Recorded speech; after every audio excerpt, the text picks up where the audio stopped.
but what would we be doing if we hadn't experienced,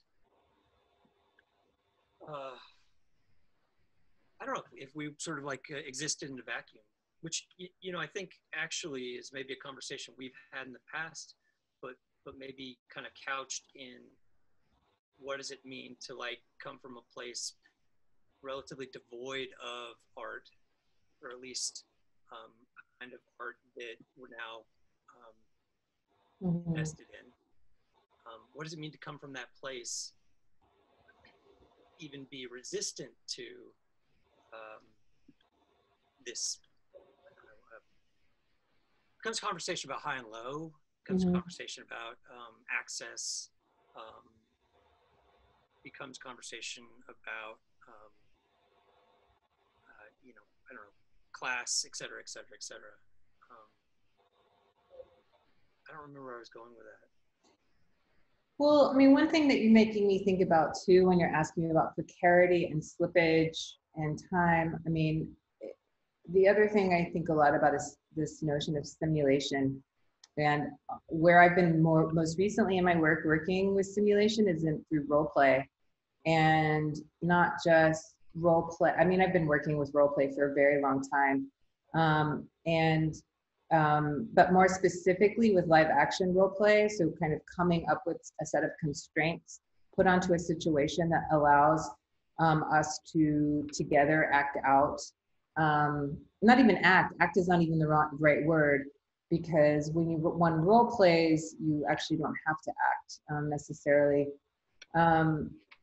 But I'm thinking a lot about it because, you know, simulation is something that's used, I don't think just for artists and in terms of just the virtual or the history of theater or anything. I think it's also something that scientists use for modeling and for figuring out, you know, flatten the curve, and what are this, when we simulate something out, it's a form of speculation. And so I guess the role play part for me and the improvisation that's incorporated in that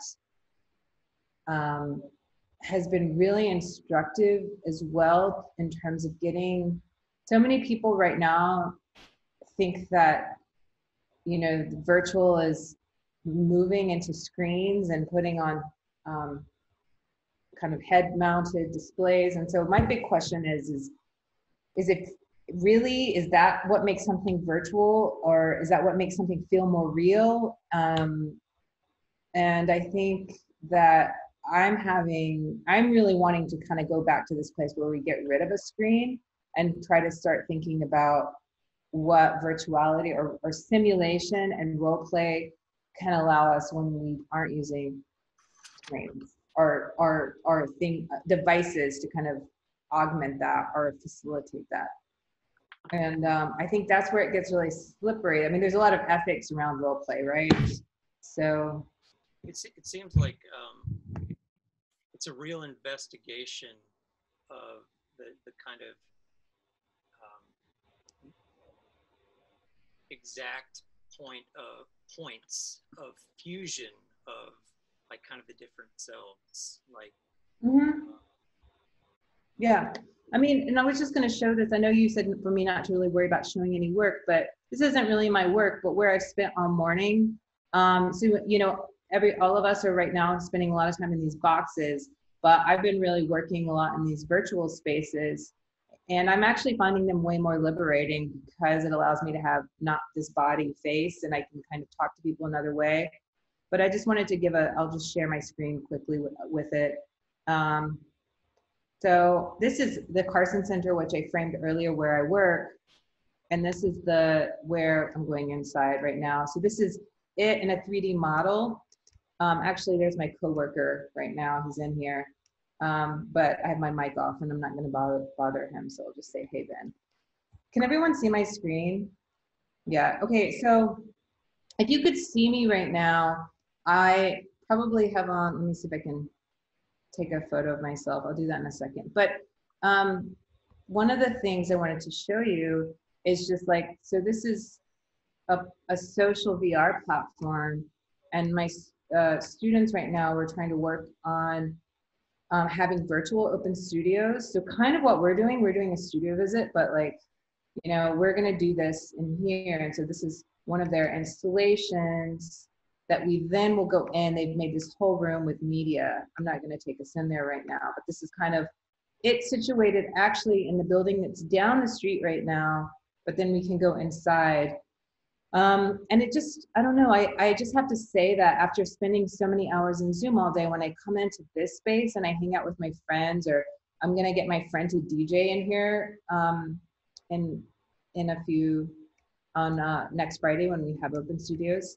And you can also fly and stuff, but I'm gonna, it feels so, back to what you're saying, multiple selves, Mike, I feel a lot more liberated. I mean, this goes, I was someone who was, when I was younger, I was really into internet chat rooms and thinking about the future of being able to be multiple selves, etc., online.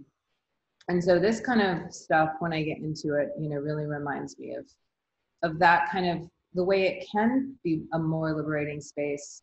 So I don't know, I'm constantly questioning the platforms that we have.